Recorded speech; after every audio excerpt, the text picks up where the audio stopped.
we venture into Yishun to sample some marvelous mookata. We take a tour of Chinatown and meet some very interesting people come alive from the pages of history. Hop onto Pulau Ubin to meet a former youth at risk who's making sure youth at risk today don't follow in his footsteps. And find out that the best kueh can be found in the most unexpected of places. Our first story features something that I'm personally very passionate about. Food. Not just any food, but mookata. Well, mookata means pan pork in Thai and resembles a combination of Korean barbecue and Chinese steamboat. It has become extremely popular throughout Asia, but nowhere more so than in Singapore, where it's commonly known as mookata. Mookata restaurants and food stalls have popped up all over the island. CityJo Chris found one such outlet in Yishun and got more than a solid meal from the owner who shared her story with him.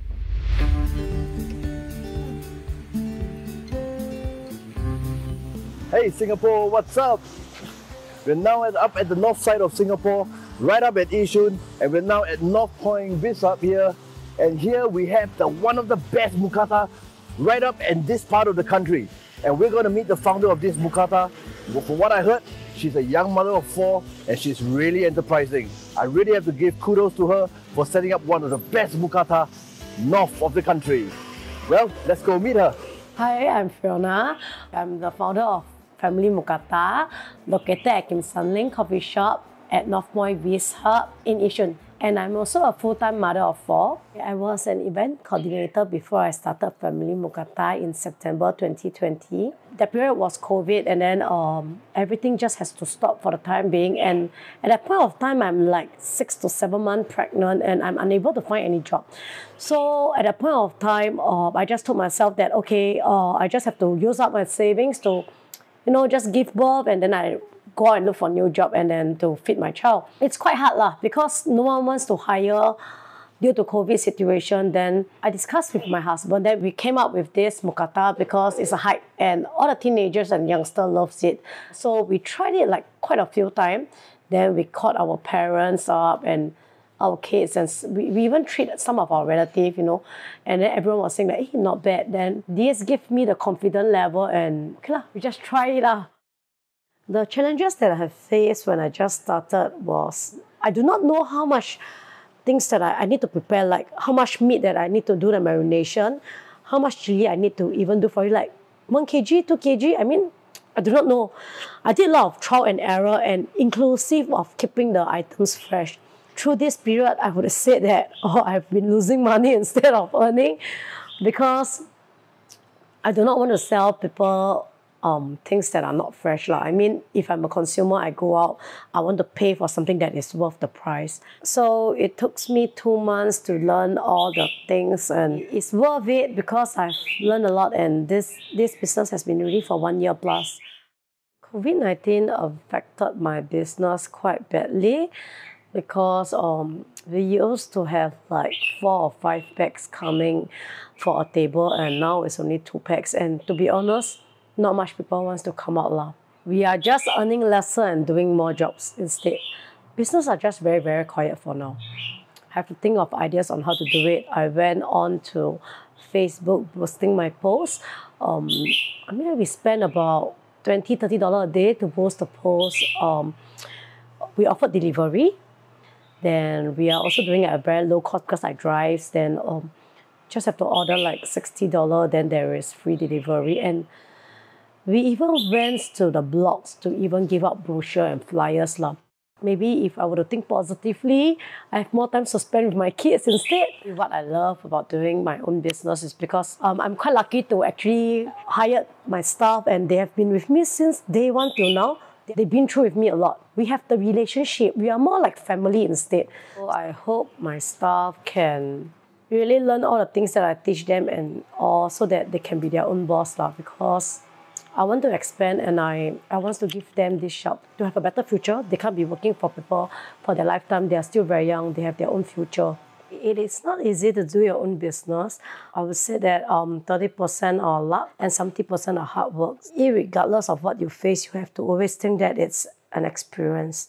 You definitely learn something through this period. As a mother of 4, and not so educated.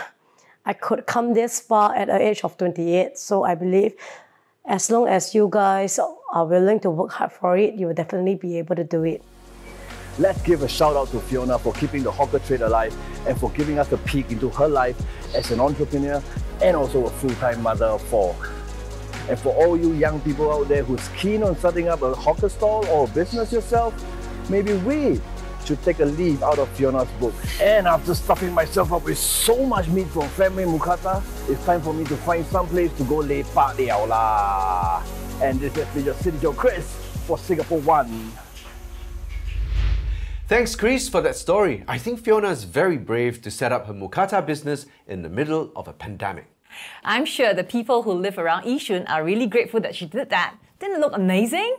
Just by the looks of it, it's already making me really hungry. Let's go Mookata later. Okay, after this. But first, our next story. That's right. Our next story is a stroll down memory lane, or rather, the old Chinatown to be exact. Conducted by Let's Go Tours Singapore, Chinatown Stories Alive is history brought to life. That's right, CityJo Leo took the tour and met some intriguing characters you're unlikely to ever see today.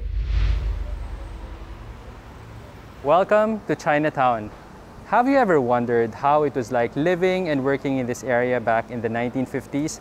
For sure, there were no souvenir shops, no fancy restaurants, and definitely no bubble tea.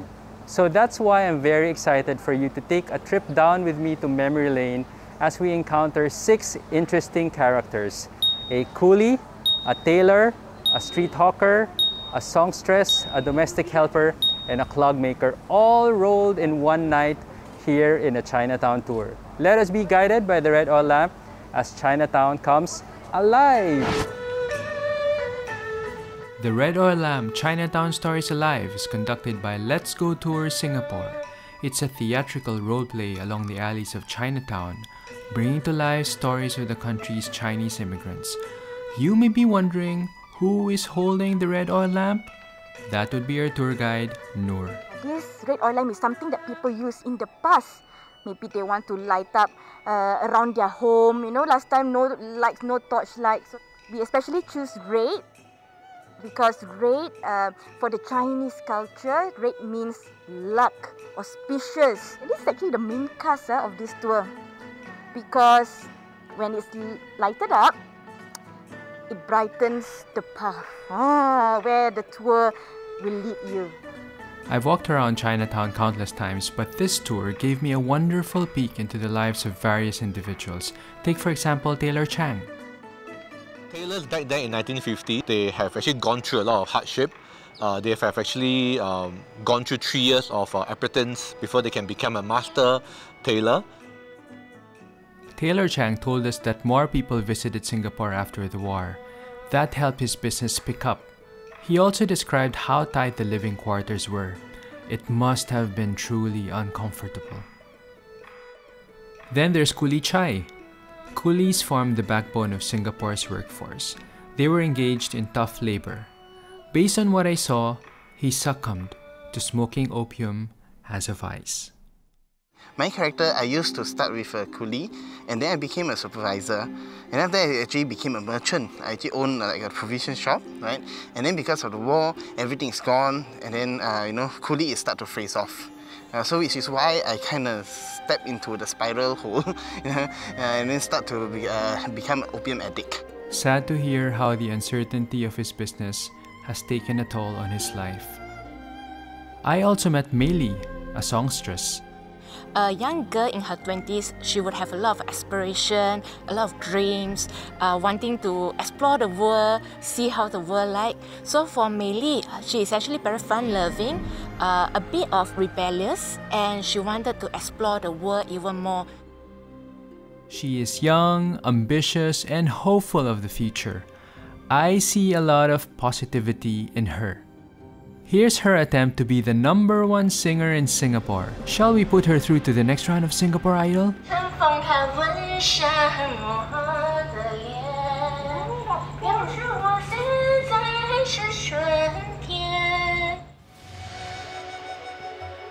One character that also has an ambition is Hawker Weng. He has dreams of opening his own restaurant someday, in spite of the obstacles he faces. I won't be surprised if talented chefs and entrepreneurs today can relate with Hawker Wang's aspiration. There are two more characters to meet. Meet Aheng, a clog maker. He adopts a progressive mindset by knowing his craft by heart and always on the lookout for the best materials for his product. Wearing clogs was the in thing back then. It's now a vanishing trade. Clogs are only worn for special occasions like weddings. Last but not the least, Ma Jie. She traveled from China in search of a better life here. She is loyal to her household and she cares a lot for the child she was entrusted with. One thing that I was surprised to hear about is that some amas took a vow of celibacy to signify their commitment to their work. I love the costume, I love the acting, and I also commend the effort that was put into researching this entire piece because it's not easy to dig up historical facts. And particularly looking at the younger generation, I think a lot of all these elements or knowledge has been lost. So we thought that being guides, it's actually not only our role to educate and inform foreign tourists about what these cultures holds for us, but I think it's also equally important to share with the younger generation, the intricate details and the meaning behind some of these little cultures and habits of the past. There are many lessons to pick up from the tour, but if I were to choose one, it would have to be that no matter how different the challenges were back then, the spirit of resilience and unwavering commitment to improving one's life will never change. And especially nowadays where we're encountering very unpredictable and uncertain times. Something to draw a lesson from. This is CityJo Leo with Singapore One. That's so creative. I Really like the good. combination of live performances with a walking tour. That's right, and it makes learning history a lot more fun too. That's right. So if you're interested in attending one of the Let's Go Tours event, we have included the website in the description. Now, for our third story, we are off to Pulau Ubin for some kayaking with SerendipET. SerendipET is a company whose core business is helping at-risk youths. To tell you more is CityJo Chris. Hey, good morning, Singapore. We're now here at Changi Point Ferry Terminal. I'm gonna tag along with SerendipET, and this is Yen Long. Let's go! Well, the seas are calm and the weather is fine. It's gonna be a great day. I'm really looking forward to it. After a 10-minute boat ride, here we are at Pulau Ubin.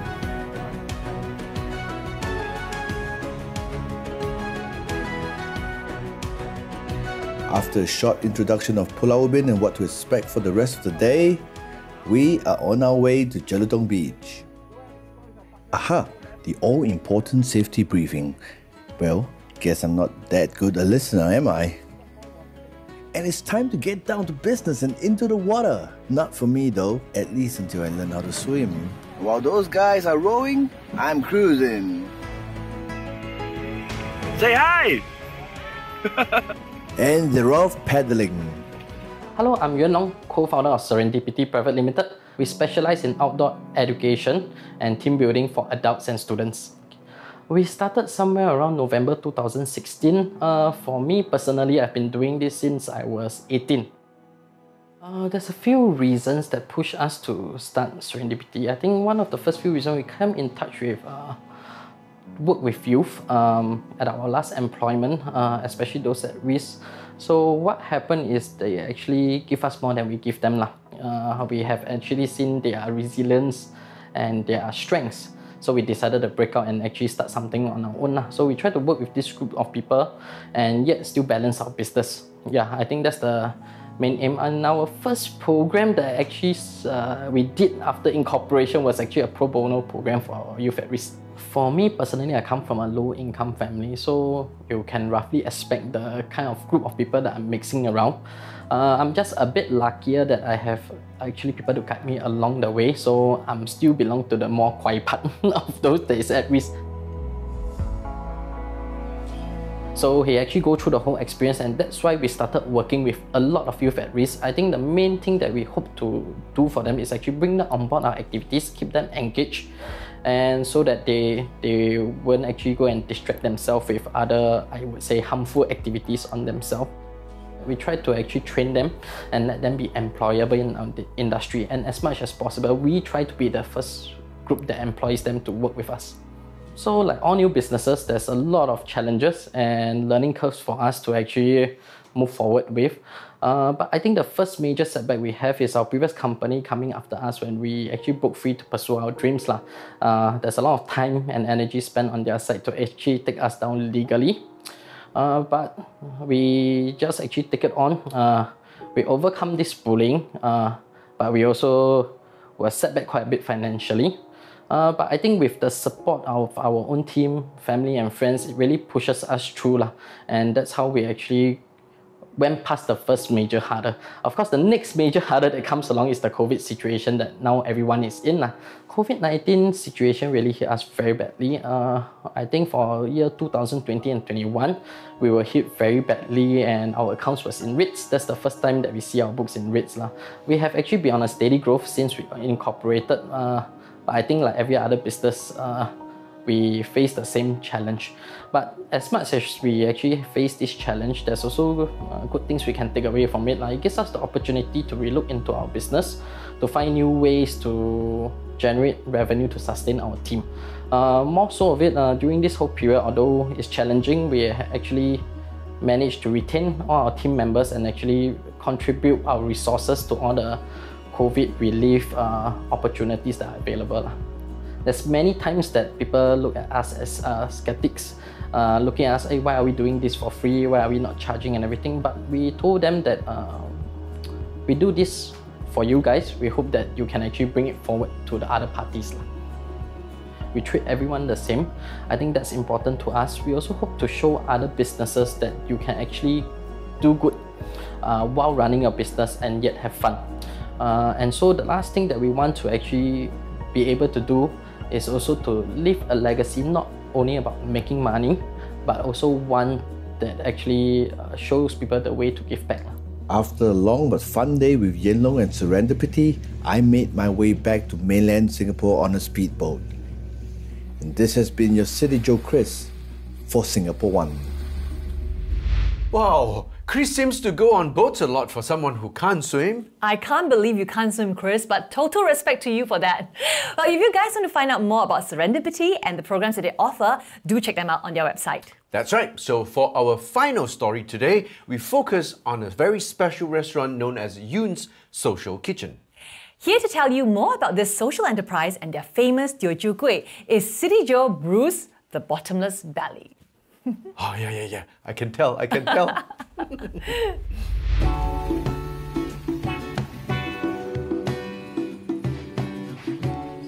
What's up, Singapore?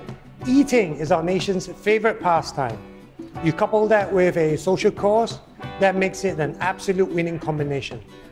Today, I'm here at McPherson Mall to visit Yoon's Social Kitchen, a social enterprise that hires mature female ex-offenders. And they make absolutely the most delectable traditional Teochew Kuehs.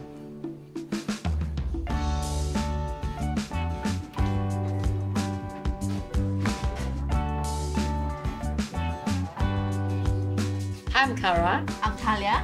And we are the founders of Yoon's Traditional Teochew Kueh. We are a social enterprise with rehab components to empower matured female ex-drug offenders to lead a dignified life through free from the bondage of drugs. And this little place is also a training platform for them to hone their skills so as to achieve a higher income level. Hi, my name is Janet. I'm a supervisor in Yoon's Social Kitchen. I used to be working as a cleaner and I'm not happy with my job because also the supervisor is no good. So I decided to quit. I've been working here for 1 year. I like this place and I'm happy. I like working here because I have good bosses. I learned how to make kueh here and doing all the food preparation, and now they are teaching me how to run this place. Kara learned the art of kueh making from her mother, and they started a home-based business in 2016. I started work at the Turning Point as a caseworker in 2015, and I worked there for 4.5 years. And during my tenure there, I saw a gap, a need for matured female ex-offenders, and I wanted to do more to help them. In early 2019, Kara and her mom was invited by Nian Gongsi to run Kueh workshops for their youths, and it was a great hit. And then shortly after, the National Heritage Board invited them to run Kueh workshops also at the National Museum for Mother's Day. And they saw that it was really helpful in building the bond between mother and child, and we felt very meaningful. These workshops were so successful, I saw that it was a viable business, and so I proposed to Kara and her mom, why don't we set up a social enterprise together so that I can work with these matured female ex-offenders, and here we are. That was how we started. Hope is the one thing that can get us through the darkest of times. Yoon's isn't just a social kitchen. It is an enterprise of acceptance and love. This is Bruce for Singapore One. Thanks, Bruce. It's really good to see a business doing well and doing good at the same time. That's right. So with that story, it brings us to a close of another episode of SG Now. Thanks for watching, and join us again next week when we have more community stories from Singapore just for you. That's right, and it's Mookata time! See you! Hey, yeah.